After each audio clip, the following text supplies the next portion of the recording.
coming straight from the cockpit. It's another episode of Lunatic Fringe with the Fuckin Pilot.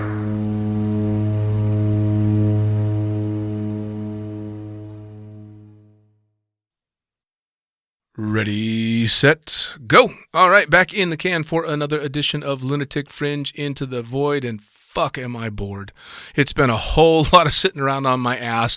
I've been grounded now for, I want to say, just a little over a month since I've flown a plane, which is kind of why I hate my next guest just a little bit, because he's not grounded. He's been able to get in the air. So let's just go. Tell me, who the fuck are you and what do you do? Hey, I'm Joey Marco. I'm a pilot in the Navy. Nice, a Navy pilot. So what, like you fly, well, obviously. I'm currently a student in BFA 106 flying the F-18 Super Hornet. Oh, dude, that's like a fucking wet dream for, like, for all pilots out there. That is like, I mean, really, there's what, a handful of aircraft that have more power than that thing? Well, I'd say as far as fighter jets go, it's considered underpowered. Really? But, yeah. Oh, holy shit. All right, so you said you're a pilot in the Navy. How long have you been in the Navy for? I've been in the Navy for a little over 5 years. I was in the Air Force for 4 years, and then switched over. So enlisted officer. Now, what was the reason for switching teams, so to speak? To fly, really. I flew on the civilian side when I was in college. I ended up, it's a long story, but I ended up joining the Air Force as a linguist. And Air Force is a great place to be for intel. Okay. But I always intended on applying to OCS in the Navy. And so I got picked up to be a pilot, and I switched over, and I commissioned, and here I am. Nice. Now, a linguist. Explain that. Yep. So I was an Arabic linguist, Iraqi specifically. So I went to the Defense Language Institute and spent a couple years in very intensive training learning Arabic, and then ended up working in intelligence. So you that. Speak Arabic? I do, yeah, multiple dialects. Holy shit. Dude, see, now you and I have actually spoken before. We had a really bad connection, so this is kind of take two for the podcast, but I had no fucking clue. You speak Arabic. Wow. Yep. Now, where are you from originally? I'm from Seattle. So from Seattle, where did the desire to learn to speak Arabic, multiple dialects of Arabic, come in? So really, I did not choose at all. I always liked the language. I took 3 years of AP Japanese in high school, and I went over there each year, did like homestay, and I traveled around, and I just really liked the language. And I knew that if there was anything I was going to be doing other than flying for the rest of my life, it would probably be working in intelligence as a linguist. Wow. And at the time, pilot boards weren't really happening when I was graduating college because of the economy. It was like 2010, 2011. And so I decided I would bide my time and, get to go to DLI, the Defense Language Institute, and then, basically later apply to be a pilot. And so, yeah, that's what I did. Wow. And I absolutely loved it. Obviously, the U.S. military and all that, it's not necessarily a stretch to go into something like Arabic, but just for some average kid that grew up in Seattle, Arabic is not the first language you would think to pick up. So that's super cool. Thanks, man. Yeah, I like I said, I didn't choose. I got to DLI and they told me, hey, you're going to learn Iraqi. And I was like, okay. Fucking hell. Now, so you were kind of killing time to try and get in and start flying, which you're doing now. So you said 3 years in the Navy? No, about 4.5, almost 5 now. Okay. Now, how long have you been working with the F-18s? So I just got to the F-18 this last summer. I spent a few years going through all the training for the military. And then once I got my wings, they asked me to stay in Meridian as an instructor flying the T-45.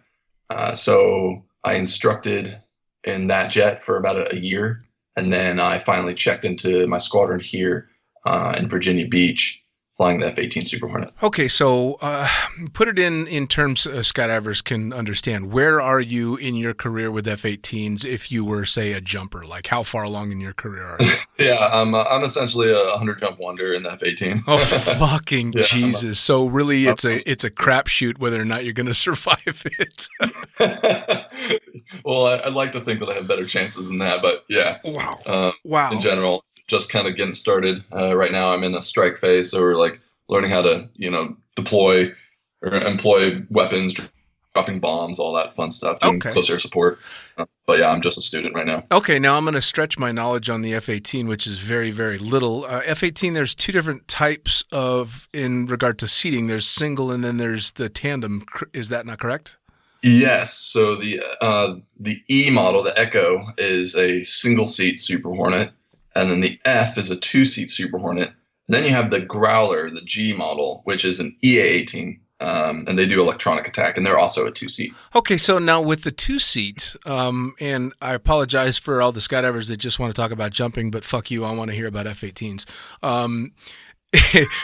Sorry. With the 2-seater, if it's not the one that's doing the electronic one, what's the guy in the backseat doing? So that's a Wizzo. So the single seat and 2-seat squadrons really do the same thing as far as tasks. Just have in the 2-seat squadron, you have in the back seat that can help out, and you can shed a lot of the load. So they can be doing something like operating the FLIR, setting up the systems while the pilot is busy doing his other tasks. Okay, so it's not so much one guy has a set list of things he's supposed to do, and the other guy's just flying the plane. You guys are sharing duties. It's a little bit of both. There are specific duties that the Wizzo will handle in a 2-seat jet. So yeah, it's pretty delineated on what he does. But in general, yeah, you guys are a crew and you're working together to accomplish the mission. Okay. And to operate the systems in the jet. Okay. So the pilot could do everything, but that's not the point of having the Wizzo. Sure. So it can be pretty awesome. I've done a few flights where I have an instructor. I'm flying a 2-seater and I have an instructor in the back, and they start doing some stuff and you're like, oh, wow, this is kind of nice. Because we always train to a single seat mentality as a pilot until we know we're going to a 2-seat squadron. So I've always done everything. And the instructor, if I have an instructor in the jet, he kind of sits and watches and, corrects me or tells me what to do or how to do something better. But he's not actually, or she isn't actually doing, the stuff. So, gotcha. It's pretty cool. You get a little taste of, that world before you decide, or before they decide whether you're going single seat or 2-seat. Fair enough. Now, if the guy sitting up front is incapacitated for any reason, can the Wizzo fly it from the back? No, they can't. There's no stick there. Yeah, there's no stick. But there is they can activate like pilot relief mode. So it is possible for them to have the jet hold an altitude. But that's it. They can't mess with the throttle, and they can't control the jet. So wow, really? So it's a very, very limited autopilot. They push a button and it at least keeps altitude. Yeah. So all they can do is what needs to be done or eject. Essentially, yeah. Fucking hell. Now, you said you started this just a little while back. I was signed off to fly a fucking Twin Otter over a long weekend. I'm assuming an F-18 takes a little bit more time. So what's the timeline for something like that? If you see you're just an average student, the timeline for basically getting signed off, and you're now a signed off Hornet pilot in the fleet. Oh, okay. So, as far as once you check into the F-18, you've already been flying jets or military aircraft for a few years. Sure. And then when you get to the F-18, the FRS, which is the squadron, the Fleet Replacement Squadron, it's about a year-long program. All right. I mean, that seems like a reasonable amount of time, especially because, like you said, you're not a newbie flying jets by then. But yeah, so at that point, the jet itself is really easy to fly. So you're already used to flying a jet, right? In the T-45. So you're kind of just hopping into something that's bigger and badder. And the big thing is just learning the tactics and learning all the systems and everything. You're not necessarily learning how to fly the aircraft because, like I said, you're already a pilot. You already know how to fly, and the jet itself is actually really easy to fly. Awesome. Now, but there's the couple of the dramatic differences that jump into my mind is going to be the carrier. I mean, yeah. Whew, have you done that? I have, not in the F-18 yet. That is at the end of the syllabus that I'm in right now, but I've done it twice in the T-45. So I have a total of, about like 26 landings on a carrier in the T-45. Jesus. All right. So I mean, I know what it's like just landing in a stiff crosswind in a new airplane or in a new environment or something like this. But you're talking about landing basically a high performance jet on a very, very short runway that's pitching and rolling and doesn't want you to land there. That's got to be fucking intense. It definitely is. I remember the first time doing it, it was absolutely terrifying, just rolling out behind the boat and thinking, what the hell am I doing here? But then you do it. And I remember, taking my first trap and just being like, holy shit, I am in the right job. This is really cool. And then even more so after getting catapulted off the front of the boat the first time. Man. The cast shot, really aggressive and just so much fun. Just such a rush. There's nothing that compares to it. So do you know offhand what are the G-forces you pull on a cat shot? I don't really know. I mean, it's in, like the X-axis, so you don't feel it like you would pulling G's in a turn, because that's, in the Z-axis, so it's down through your head. This is more in the pushing your chest back into the seat.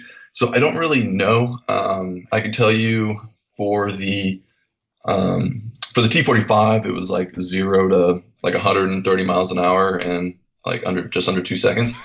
But the F-18, it can be way faster depending on how much you weigh. Yeah. And stuff, but I don't know all the specifics about the F-18 yet. So now when you're doing a lot of the training, obviously they've got to know whether or not you can physically handle the rigors of what you're getting ready to go through. And I, like most pilots that are obviously a different type of flying, that have never really been put in that position. I've never done any aerobatic flying or anything like that. So I really don't know how I would handle really heavy G's. What do they do to you guys to make sure you're not just going to black out? So they kind of they try to teach you good habits from the beginning in the T6, which is the turboprop that you start out in.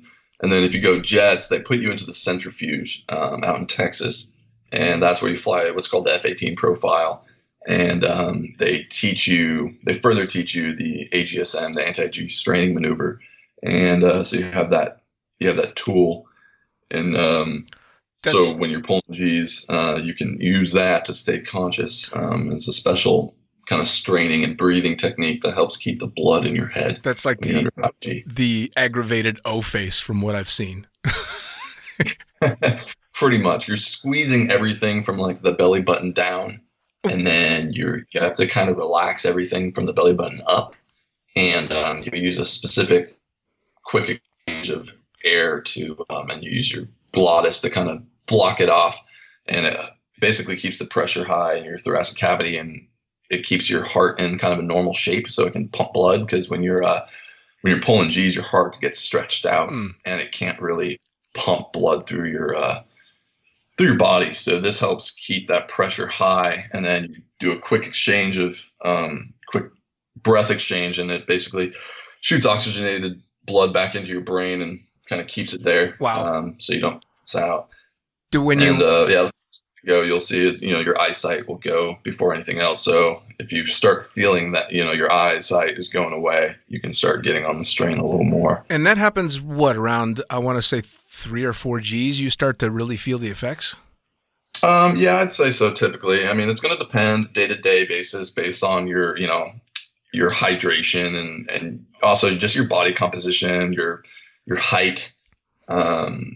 It varies based on a lot of things, but in general, yeah, I'd say the average person, like if I were to take someone up who wasn't used to G's, they would probably start seeing deficits around 3 G's or so. Wow. Now you just did this not that long ago, because you're relatively new in the program. When you were in Texas, did you see anybody that wasn't able to get through that phase? Because I'd imagine there's some people that just can't handle G's. I don't know anyone who straight up didn't make it through. I know people that had to go for multiple rides, though, because they lose consciousness. They G-lock their first time, because obviously the goal is to never G-lock. Right. So I've seen guys take multiple tries or have to go back a second time for sure. Wow. I don't think I know anybody who straight up didn't make it through. So you do there's different profiles, and you'll do 6 Gs for 30 seconds and like 7.5 Gs for 15 seconds. And you do like a 7.5 Gs while having your body twisted around, looking at your 6 o'clock. That's a really hard one. Ooh. Yeah. I can imagine.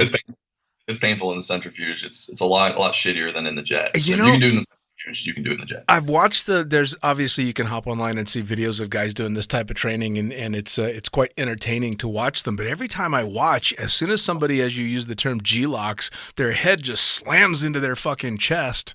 And I'm always like, oh my God, they're going to rip this guy's head off. Yeah, you literally, it feels like you have an elephant sitting on your chest. You can't breathe. It's just not comfortable. Wow. All right. So I'm gonna try and get off the little fanboy attitude I've got going with the F-18 stuff and back it off. Now we know how extreme what you're training to do is. What made you decide that was something you wanted to do in the first place? Where did anything, not just extreme, but aviation based, come into play in your life? Man, my whole life, I knew I wanted to fly jets in the Navy. And in general, always wanted to be a pilot. I just remember ever since I was really little going on trips and stuff and, to visit family and always really just looking forward to the plane ride more than anything. And growing up in Seattle, right underneath the flight path for, all the aircraft at SeaTac. Sure. I was always just watching airplanes and, grew up going to Seafair, watching the F-18s, the Blue Angels and all that. So it was just something that's always been in the back of my head. Now, how did you step into it? I mean, what was your first experience with flight training? So I went for one of those discovery flights when I was 14. Okay. So that was my first time flying an airplane. But I kind of held off until I was 18. I went to college down at Embry-Riddle in Daytona Beach, Florida. Okay. And that's when I started flying, working on my ratings. So I got, didn't just up to my commercial instrument rating. I kind of ran out of money. I was broke. I was putting myself through college. I paid for it 100%. So wow. I just didn't have the money to kind of continue on. And I was intending on flying in the military. So I was like, screw it. I'll have them pay for it. That's a good idea for sure. Now, so you went down and you're paying for college out of pocket. So that begs the question, how the fuck did you afford your first skydive? And by the way, we're on a skydiving podcast and we haven't mentioned it once. Yeah. I was about to say, don't worry, everybody. Like, I do skydive as well. Yeah. For those listening, Joey is a skydiver. So I actually, on my 20th birthday, when I was in college down there, me and a bunch of my fraternity brothers went skydiving together and did it like a tandem. And I was like, okay, this is awesome, obviously. And I was broke as hell in college. So that was all I did. In DeLand. So DeLand is right next to Daytona Beach. So sure. I had a lot of friends that were jumping out there and I always wanted to do it, but I knew I couldn't at the time. Fast forward a few years, I was in the Air Force and I was stationed in Georgia and I was flying airplanes, renting aircraft on the weekend. I got picked up to be a pilot in the Navy. And I'm like, well, I'm going to need a new hobby. Since I'm going to get paid to fly, I'm no longer going to pay to fly. So I took about a week of leave. I went down to DeLand and I did my AFF. And never looked back. I've been jumping like every weekend since. Nice. Now, when you started doing that, though, you're in the military. So did you have to sneak off and not tell anybody? Or did you actually tell them, hey, I'm going to go fuck off and jump out of airplanes?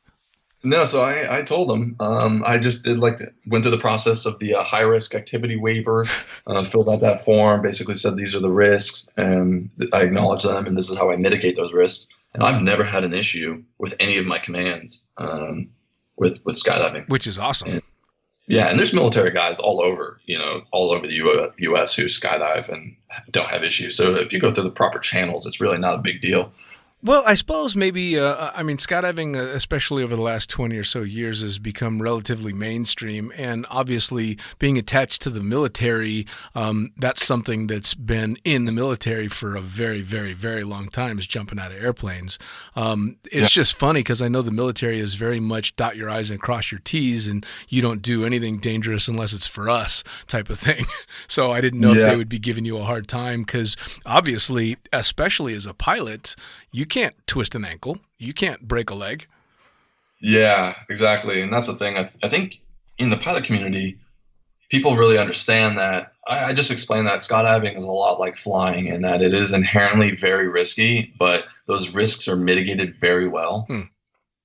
Like the second I started telling people about an AAD and an RSL and, a MARD and our, exit orders and, little things like that, they realize that there's a lot more that goes into it. And safety is a huge priority in skydiving right after, looking cool. Sure. And sure. Well, and so, it's funny because I would say that the safety aspect of skydiving is probably the only thing that skydivers generally have in common with the military. yeah, exactly. So you went down and you made your first jump into land, but you go through AFF in Georgia. But you're an instructor now, correct? I lived in Georgia, but I would drive down to DeLand. Oh, okay. So you were doing it all in DeLand. All right. Well, then this begs the even bigger question is because you were in the military, how the fuck do you go down to one of the biggest drop zones, not just in the country, but in the world, and not get in shitloads of trouble on the ground?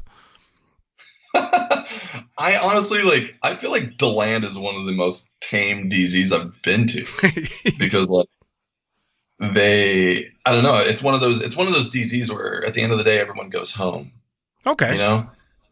For example, if I was going to get in trouble, it would be at West Tennessee skydiving at Mike Mullins' place where I just spent the last 3 years because everyone would show up Friday and we'd stay there and sleep there until Sunday. It was one of those type of DZs. It was a camp out drop zone. Exactly.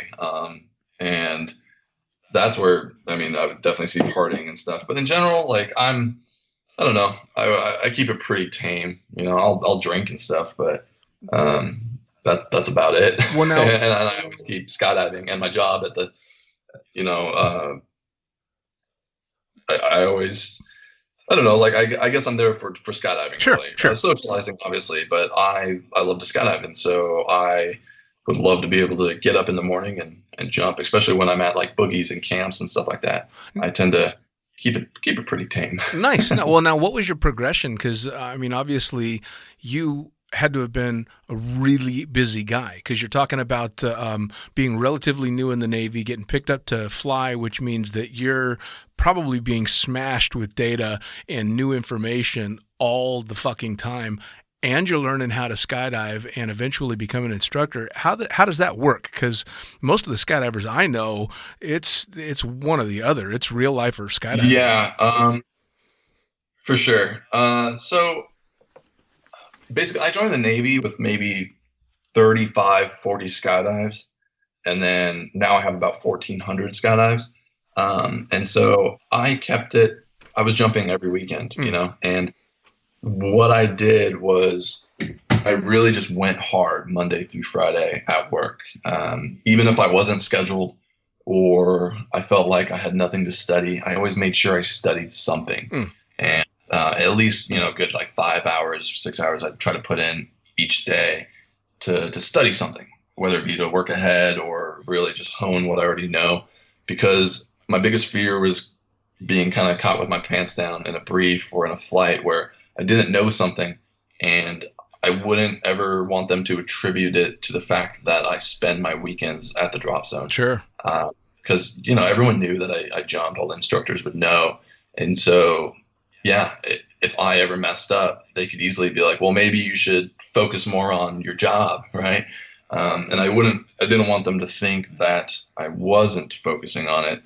But one thing that I learned very well when I was at the Defense Language Institute, when I was enlisted, because that is a very, very, very rigorous course academically. And one thing I learned is that no matter how busy you are or how swamped you are, it's really important to have a day where you literally just put down everything. And you have a hobby or something that you do where you can kind of just let go of everything. Sure. And forget everything. And nothing in the world does that as good as skydiving does. The second you leave that plane, all you're thinking about is that skydive and it being in that moment. And then it kind of just wipes away all your problems. And so I knew that going hard Monday through Friday and then having the weekends to relax is a lot better than going 70% every day of the week at work. Yeah, I couldn't agree with you more on that. That's stress building. You must have amazing retention skills, though, because you're talking about so much fucking information getting slammed into your head from both directions now, both in what you're doing for work and what you're doing for entertainment. I mean, Jesus Christ, I wouldn't be able to figure out how to scratch my ass during all of that. Yeah, thankfully, like right now, it is really busy right now. There's a lot of information. It's insane. Like I'm just now getting a grasp of how much I still don't know. You know, like I'm Sure. still learning how much I still don't know, and so it's every day. It's like, I answer a couple questions, but I learn 20 more questions that I didn't even know Right. that there were questions to. So it's very busy now. And thankfully, I live really close to Skydive Suffolk now. So I'm able to, instead of spending the whole weekend at the DZ, I can spend a day or a half day. So it's good enough now that I can say, spend Saturday at the DZ and then Sunday I go into work and study all day. And that's kind of my normal thing now. Is Okay. I only spend Saturdays at the DZ instead of the whole weekend. Well, with what you've got going on, I can imagine. Now, what's your instruction ratings? What do you hold? So right now I'm only a TI. I have a few hundred tandem jumps. I've been wanting to do AFFI for a few years, but I've never been able to take like the week off to do it. Sure. I know Rob Laidlaw down in DeLand has been sending me invites for the last like 4 years to go do an AFF course, and him and I have spoken multiple times, but I just haven't been able to take the time off to do it, unfortunately. But yeah, just tandems, and I coach. I prefer like coaching. I love just teaching people. I love teaching in general. So. Nice. Now, do you find that, you've been in the military for some time now, and it's such a regimented way to learn things. Do you find that bleeds across into your coaching? I definitely do. Mainly, I like I said, I love instructing, and I really like the way the military does things, and I really liked instructing in the military.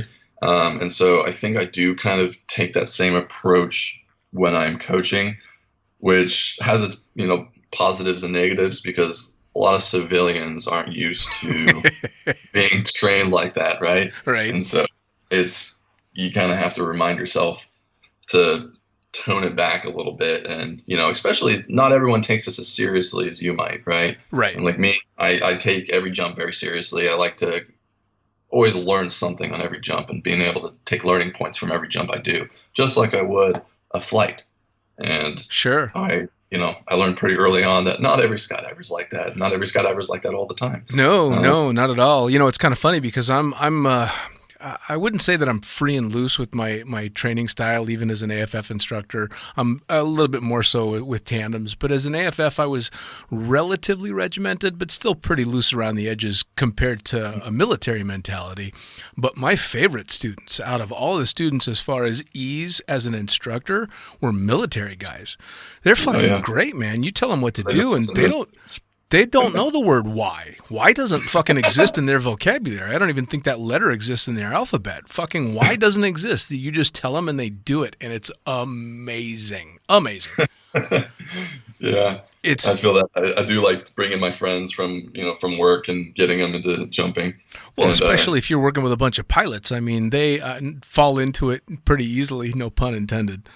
Yeah, when I'm teaching their ground school, I get to skip how to do a PLF and how to fly a pattern. I just say, downwind base final. Any questions? Cool. Continue. Nice. Yeah, it's just a different wing. It's got different flight characteristics, but pilots tend to figure that stuff out relatively quickly. Yeah. So, again, still in skydiving, being that you spend all your time flying or learning to fly these incredible beasts, what kind of canopy are you into? I picture you on this itty-bitty little micro mini, but you say 1,800 jumps, and you're a pretty down-to-earth guy mentally, so I'm thinking you're probably not flying anything too stupid. Yeah, I was actually pretty conservative with my approach to canopy flight, mainly because, I don't want to hurt myself, right? And I like to think that once my parachute is open and it's flying, I'm safe, right? I don't want to necessarily reintroduce a whole lot of risk to my jump just to get to the ground. So I don't do any huge swoops. I'll do 90s, and sometimes I'll do 270s if the mood is right and there's no one near me in the sky. But I'm kind of a pansy when it comes to that. I have a Comp Velo 103. Okay. And I just purchased a Valkyrie 96. So my goal is to kind of dial in my 270 a little bit better on my comp before I hop over to my Valkyrie. So, all right. I actually don't even have the Valkyrie in my possession. I told my best friend to hold on to it, and he's been holding on to it for a few months now. Nice. Because I don't want to be tempted to hook it up. I really want to I'm serious when I say I need to dial in my 270. Well, absolutely, man. Well, what's your weight out the door? What are you loading those things at? What would I be at? Like a 2.3 or so? Okay, so basically what the canopy is designed for. Yeah, so I exit like a 235 maybe. Okay, so you're a little bit. Well, no, I say you and I are probably about the same weight. So yeah, and 215, 210, 215. Okay, yeah, and I was super, super conservative when it came to canopies. I didn't get on anything that would have been considered a high performance canopy until I had over 1,000 jumps, and probably another 1,000 before I was on anything that you could, by today's standard, swoop. And sure. And I was very happy to take it very, very mellow. And I still do.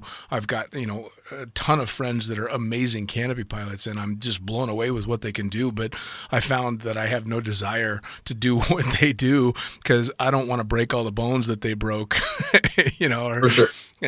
I had Cornelia Mihai, who is multiple record holder and medalist, was trying to teach me how to do. I think she was trying to teach me 450s because I usually just do a 270 as well. And I got halfway around 1 450, bailed on the turn, landed in the middle of nowhere, and she comes up to me. She's like, "What happened?" I'm like, "Fuck that." Yeah, exactly. Like, nope. Nobody's ever going to be impressed with my swooping, and that shit just made me dizzy. More power to you guys. You're badasses. Yeah. I strongly believe there's a big difference between what you can fly and what you should be flying. Oh, yeah. Oh, yeah. I always made sure that, if I can't fly a canopy downwind, unconscious through someone's backyard, avoiding obstacles, then I don't belong. Exactly. I ended up taking about 6 months off when I was flying, just really getting into flying jumpers, and then I signed a buddy of mine off to fly the little 182 that we had at the drop zone, and my sign off for him was me jumping out, so he's on his own.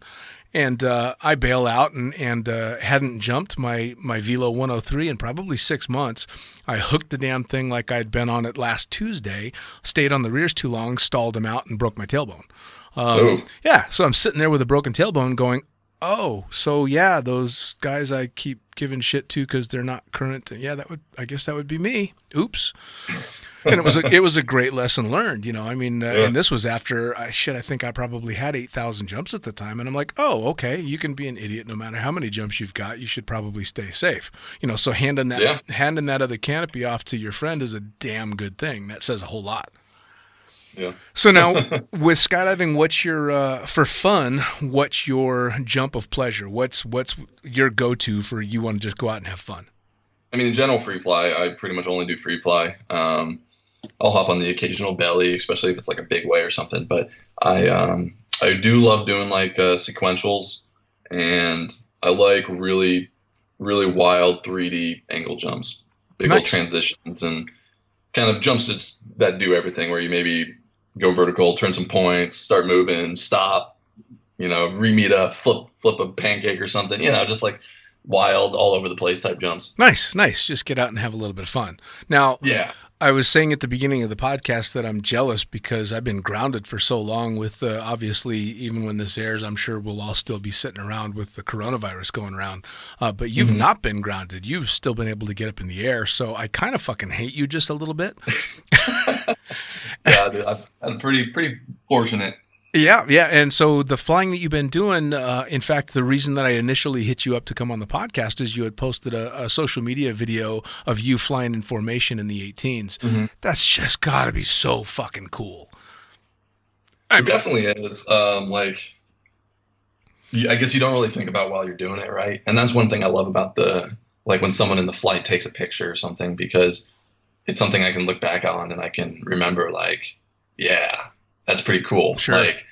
In hindsight, because while you're doing it, it's very busy, and especially as a student, each flight, there's so much new stuff that I'm doing that I'm just, I'm never comfortable. Right. And in general, you just, it takes a long time, I guess, before you're comfortable doing the things that we do. And now, so you're so super focused and stressed out. It's stressful. Would you mentally equate it to like when you're learning how to skydive? When, obviously skydiving is a little bit more in the moment, but is this just kind of a stretched out version of that for you when you're flying these things?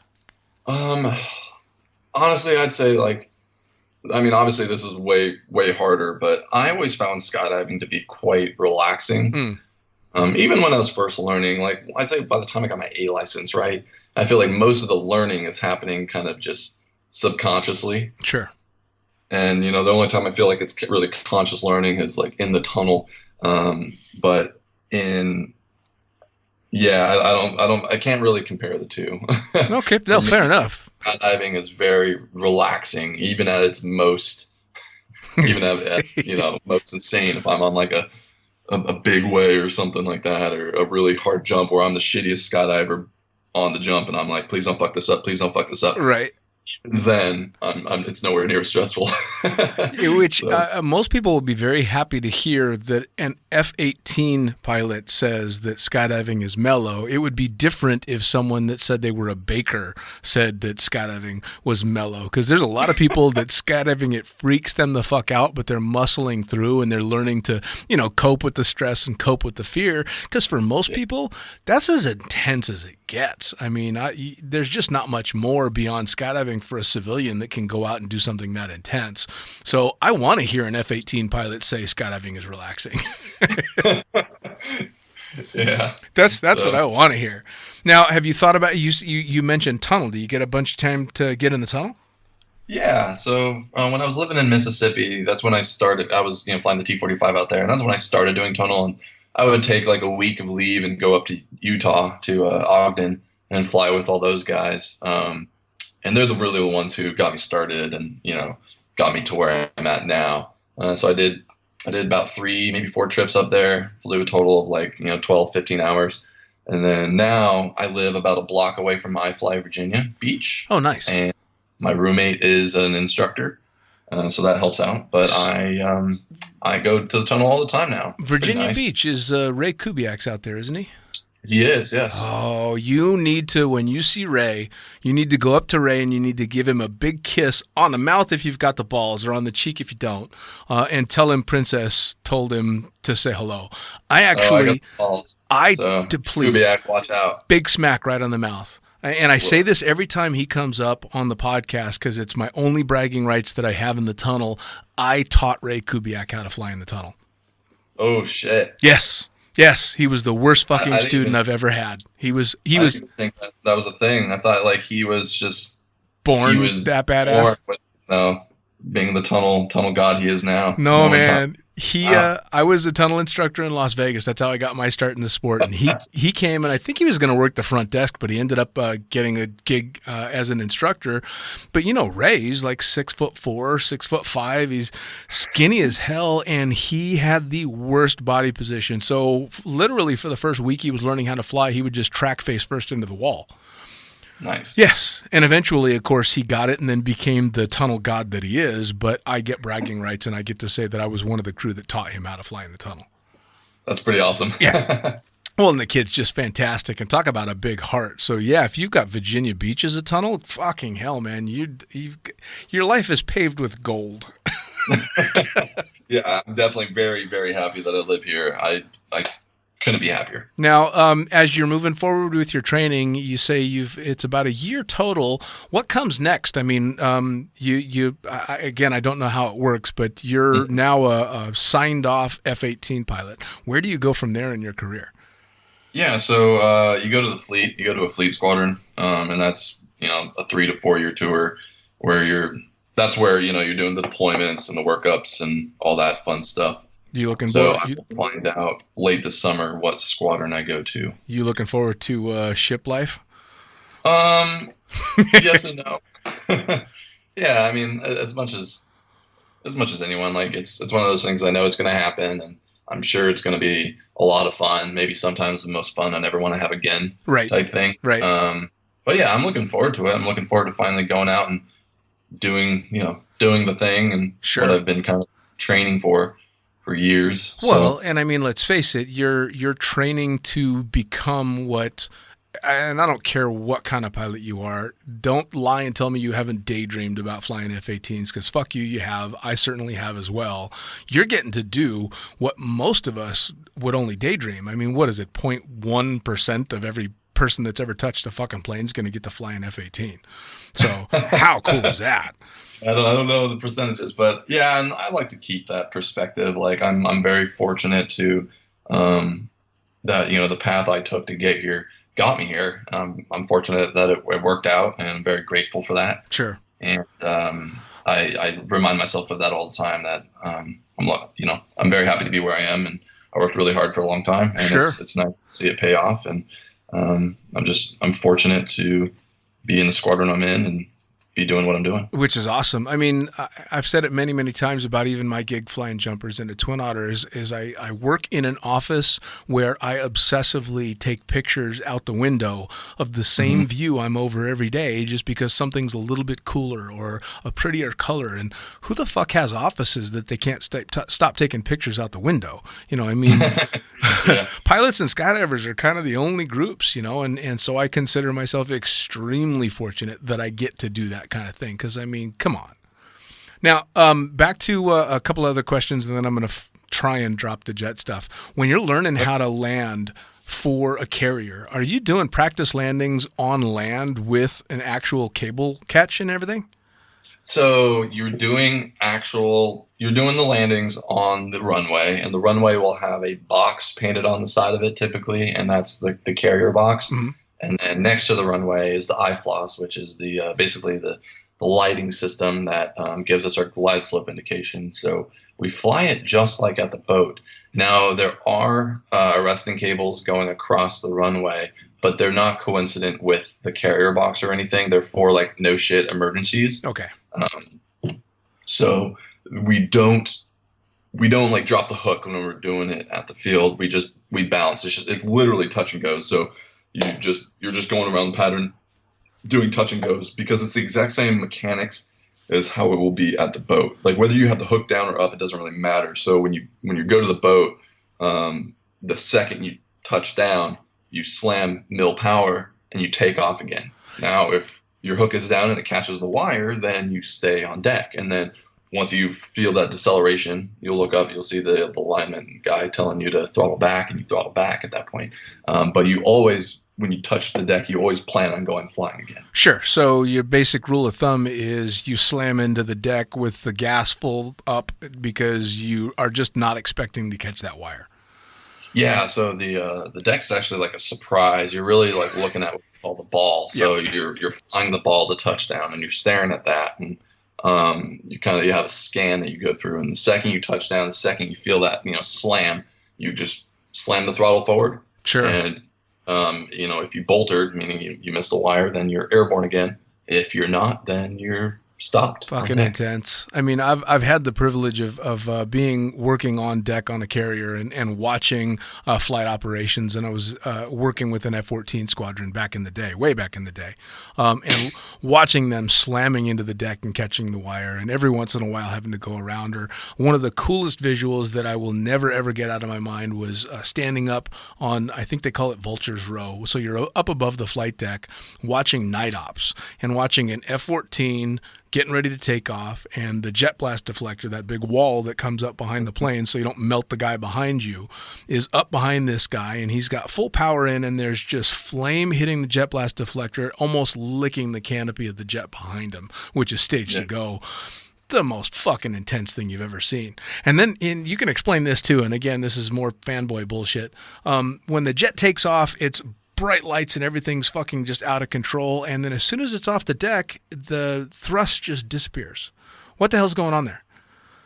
Sorry, you're talking about when they're in like blower and they get launched off the boat? Yeah, so they get launched off and you can see the flames in the exhaust, and this is night ops obviously, but as soon as they're just barely away from the deck, the whole plane just goes black. There's no more flames shooting out the back. Are they just pulling power back? Yeah, they're disengaging the afterburner. Jesus Christ. Oh, man. All right, I'm going to try and stop. Because these are all the questions that I had when I was a kid that you never get to ask anybody, Yeah, I haven't done any night carrier stuff yet. I will when I go to the boat in the Rhino, but taking off as a section, at night is really cool. The takeoff is my favorite because lead will go, and then you just see, the diamonds forming in the exhaust from the afterburner. Right. And it's, like 20 feet long, and it just looks so cool. Yeah. I absolutely love that. And even going into burner at night, I think last time I did it, I had my mirrors and my canopy set in a way that you can really see it. It just lights up behind the jet. And I was like, wow, that's really cool. So you do get those moments every once in a while of, holy fuck, I'm doing this? Yeah, definitely. Once in a while, maybe when things calm down a little bit, depending on the flight. And sometimes you get a flight maybe for like a currency where you get to just go out and kind of do whatever you want and burn a bag of gas, and you can have fun. And those are the flights that you're like, okay, this is cool. Right. It sounds to me like it's more like what I've considered the more stressful situations I've had in flying, where you land and then you reflect once it's on the ground, or a really badass jump that's super intense and you're not really thinking about what's going on. You're just reacting, and then you land and go, holy fuck, I can't believe we did that. Exactly. Yeah. And I think that's how it is. A lot of time you land, and especially if it was a good flight, you're like, hell yeah, this is awesome. Awesome. That's got to be cool. Now, does the idea of having to land on a carrier in the dark, that's got to be puckering you up even now? It has to be. Tell me it does, because all you hear about is like I said, I've done day landings, right, and it's not that bad, and you get used to it. And that being said, caveat that with, I haven't done it in like really bad weather or anything, so I've only done it in very nice student conditions, right? Sure. But yeah, all you hear about is the white knuckles you get landing at night. So I guess we'll see when I do it for the first time. Oh, it's fucking gotta be, man. I'm total team Navy, not just from my past experience, but I'm of the Top Gun generation. I'm just enamored with this whole, the lore that's behind it all. But to hear the details and to find out that that's actually pretty right on, it's fucking. Yeah, I guess I can't really speak much to how on it is, but because I haven't really experienced much of it, but dude, I'm stoked for you, just for everything that you've got coming, for everything that's still ahead of you. I'm so fucking stoked. And I appreciate it, man. My palms are sweating a little bit though, just thinking about that shit. So back off the jets and back to skydiving. What's next in skydiving? Because when you are assigned a squadron, potentially you're going to be out on cruise for 6 months at a time. So there's not going to be a lot of jumping involved in there. But do you see your skydiving career going further, or is it just chuck drogues and fun jump when you can?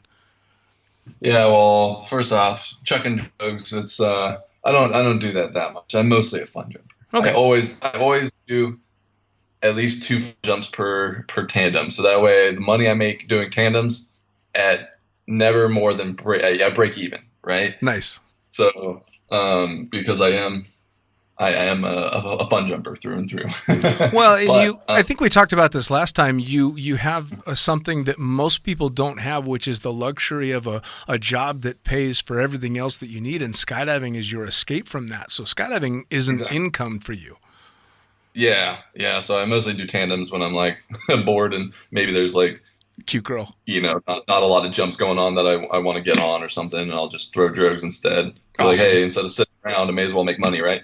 But as far as progression from here on out, I love being able to go to camps and work up to the records and everything like that. But where my job is and where I am right now, I can't take the time off. I can't travel and go to these things. So really, right now, all I can do is continue to like hone my skills in the tunnel and in the sky, and go to as many camps as I can possibly manage. But over the next few years, it'll probably continue to be difficult. So I think by the time I'm on my shore tour, where I'm able to take leave and I'm kind of sitting in one spot, potentially, depending on where I go, I think that's when I'll be able to be a little more active in like records and competitions and stuff like that. So competing is something you'd like to be able to do eventually. Yeah, I think so. I'm a pretty competitive person. I just unfortunately haven't had the opportunity to do it in skydiving yet. But now that I finally live next to a tunnel where I can fly regularly, I think that's going to help. Which is awesome. Now, I mean, so once you're up and running in your you can be assigned to any squadron anywhere in the Navy. So, I mean, Yeah. you never have it. You don't have any idea where you could end up. Exactly. So I hope to stay here in Virginia Beach, but I could get sent to Lemoore, California, or Japan. What? I mean, Lemoore probably would suck really bad.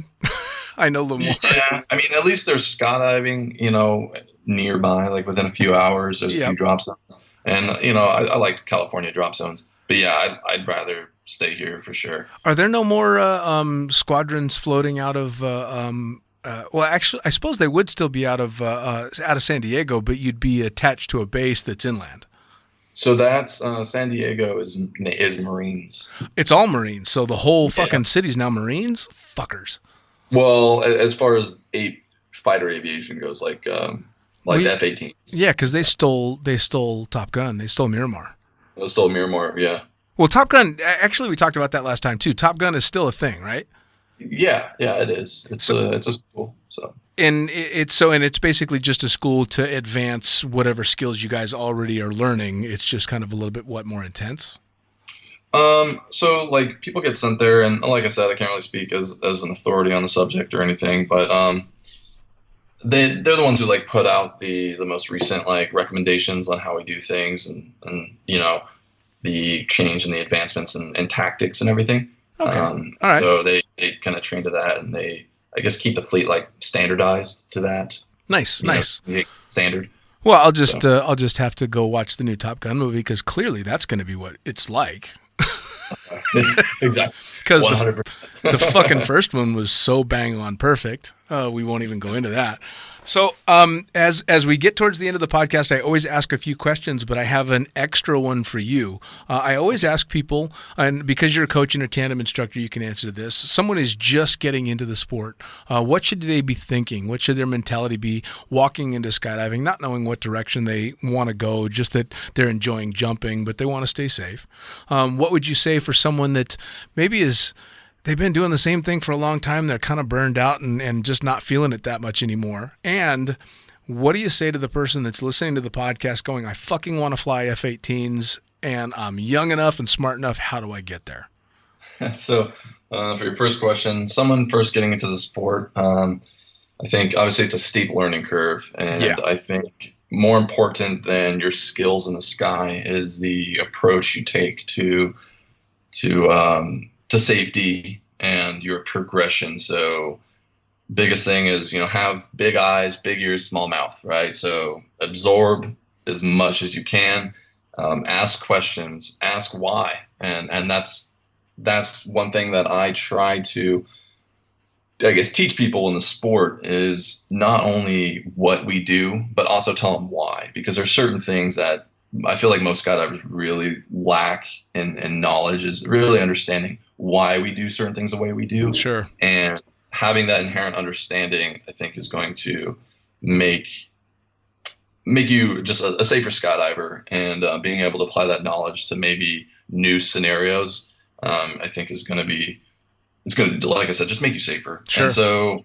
listening to your instructors and more experienced flyers, and really just listening to skydivers talk to each other. Because I remember being a 100 jump wonder, listening to advanced canopy pilots and listening to advanced free flyers and guys organizing at camps, and just kind of standing close and listening and trying to get as much of that information as possible, because it's out there and it's free. You don't always have to pay for it, and it's only going to make you a better skydiver. Sure. So that's actually one of the compliments that I've gotten about this podcast, is people have tuned in and listened to some of the world's best. I've been privileged to have some amazing jumpers on, and people are blown away by the humility and their willingness to admit to mistakes and learning. And that's kind of the catalyst for this podcast in the first place. Was it's like overhearing a bonfire chat, and this is the real conversation about the real sport and what people are really thinking, and not just the bluster and the makeup we put on the sport, for those that don't know about it. It's I think it's extremely important to be able to just kind of listen in and hear what the people that have been doing it for a while have to say, good or bad, and I'd like to think people are generally pretty smart and they can tell the difference between someone giving good information and just talking out their ass. Exactly. And that's I guess leads me to my next point is obviously it's very important in the sport to, be humble and be willing to admit when you're wrong, or if you do something unsafe, or if you just don't know something. Sure. It goes to experienced skydivers too. Ask questions, because I see experienced flyers doing stuff that any one of us can easily explain why it's not the best idea. Sure. And so also don't be scared to call people out, right? So sometimes I'll sit in the loading area and I'll hear someone talking about their jump, and I'm just like, is no one else going to say anything? Why? This isn't a good idea, right? And sometimes it kind of sucks being that fun police or something. But overall, I want to keep people alive. So be willing to admit when you're wrong. Be willing to learn. Like I said, I love being on skydives where I'm the shittiest skydiver, and going to camps where I have a lot to learn. Because all of us always have something new to learn. Sure. Well, and the other really almost envious point to that position is I enjoy knowing that I'm not the best on a skydive. In fact, I enjoy knowing that I suck at something, because it A, takes the pressure off, and it B, it allows me to learn without fear of embarrassment or this or that. I already know I'm not the best, so I get to just learn and just soak it up, which is awesome.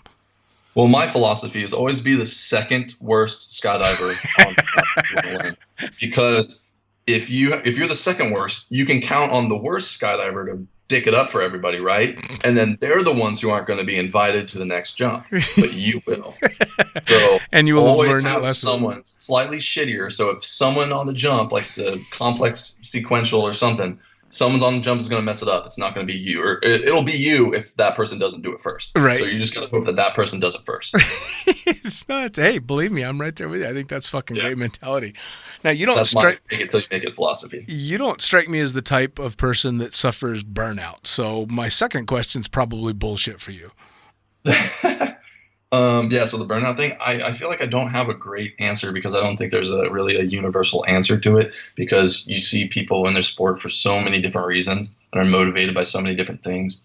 Some people, the answer might be, hey, put down the instructor pack for a little bit and go fun jump, or where some people just don't like fun jumping. So, or try, dabble in a different, discipline, but I don't really know. I don't have an answer to it. For me, not burnt out is getting to travel, meet new people, and learn. I think I'm mostly motivated to learn, hone my skills and get better in the sport. So by going to camps or flying with like world-class flyers, that's what keeps me motivated. When I have something to like prove to someone who is way better than me that, hey, I belong on this jump and I want to learn from you and I want to get better. That's what keeps me going. Nice. That's awesome. And that's a pretty common answer that I get from a lot of people is, if you're burned out on what you're doing, try something new. Try something that you're not good at, and see if it challenges you. See if you get some of that fire back. For me, it was walking away from jumping for a living, taking a big long break, and then coming back as a reborn fun jumper and remembering why I started doing it in the first place. Definitely. So now the last question for anybody that's listening and they want to take the aviation path that led you to where you are, what are some key things you can think of that say a 16 or an 18 or a 20-year-old guy or girl that wants to do this needs to be thinking as they move forward? So a couple things. So whether you're in high school or college or anything, I get the question a lot, like, hey, do you have to study like a STEM degree, right? Like you have to be an engineer or physics or math or something. And definitely not. That's not the case, right? I know guys who've studied history and English and music and all over the place. Now, will a STEM degree help you? Probably more than hurt you, right? But I think what's more important is that you study something that you are into, something that you can excel in, because it's really important to not half-ass anything you're doing, and just whatever you're doing, take seriously and just try to do the best you can. Because if you're not used to kind of operating at a level where you're always just doing your best, right, and trying to be better than you were the day before, then I think it's going to be really hard for you to excel in a demanding job. So there's that. From the education standpoint, just do whatever you're going to do. Just do it well. That's the big thing. And then do things that allow you to excel as a person and as a leader. So the big, another big thing that the military looks at is not necessarily just like your school transcripts, right? It's, hey, do you have good leadership background? So have you been like a captain of your sports team, or have you, I don't know, you name it. Like anything, you can literally put a spin on anything you do to make it look like you've taken a leadership role and you've led a group of people and to accomplish a common goal. Sure. So that's an important thing, right? Because as an officer, if you're a pilot, first thing you are is an officer, right? And you are in charge of people. You're leading people.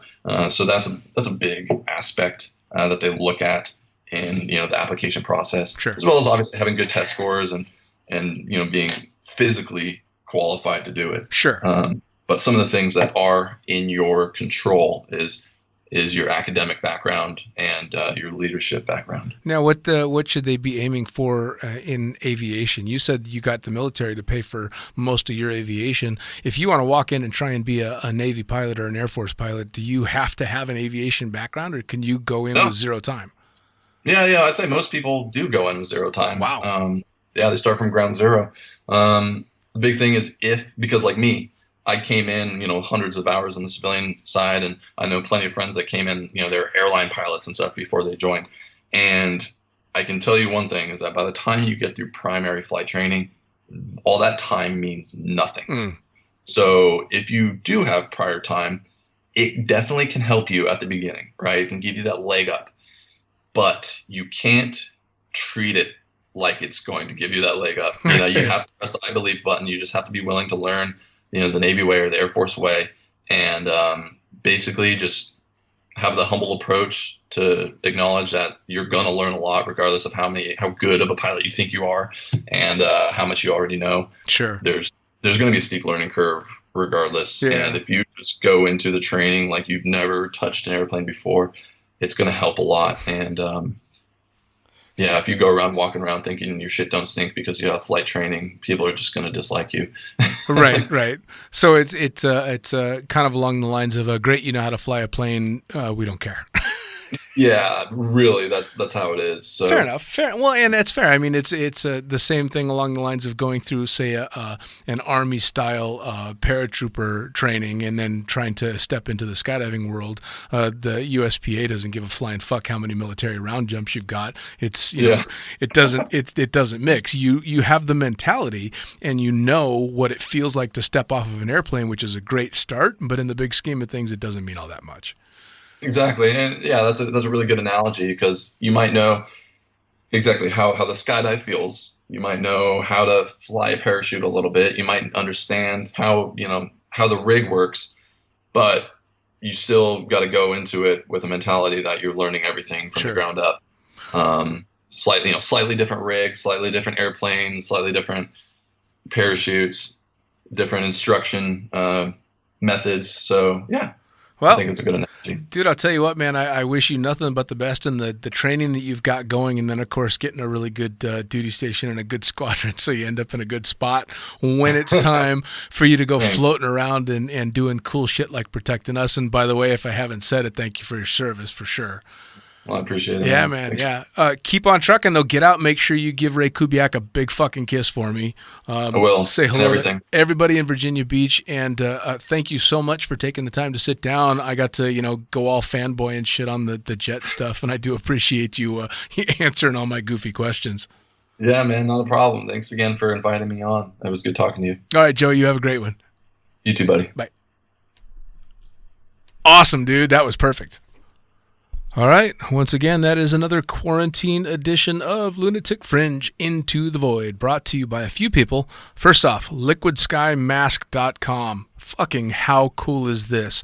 Liquid Sky jumpsuits, badass jumpsuit, badass company, badass crew are putting masks out to try and help people out while we're all going through this weirdness with COVID. So check them out, liquidskymask.com. You buy a mask, they'll donate a mask, all kinds of other cool stuff. Go on there for the amazing jumpsuits. They even do cart suits, all kinds of stuff. Check them out. Also, blueskiesmagazine.com. Blueskiesmag.com is where you're going to go to subscribe to the greatest magazine in the known universe.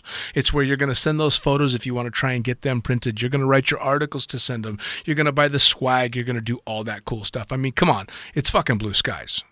As for me, I am the Fuckin Pilot. You can find me on Facebook with the Fuckin Pilot. Also, thefuckinpilot.net, which is where you'll find links to this and every other podcast we've done.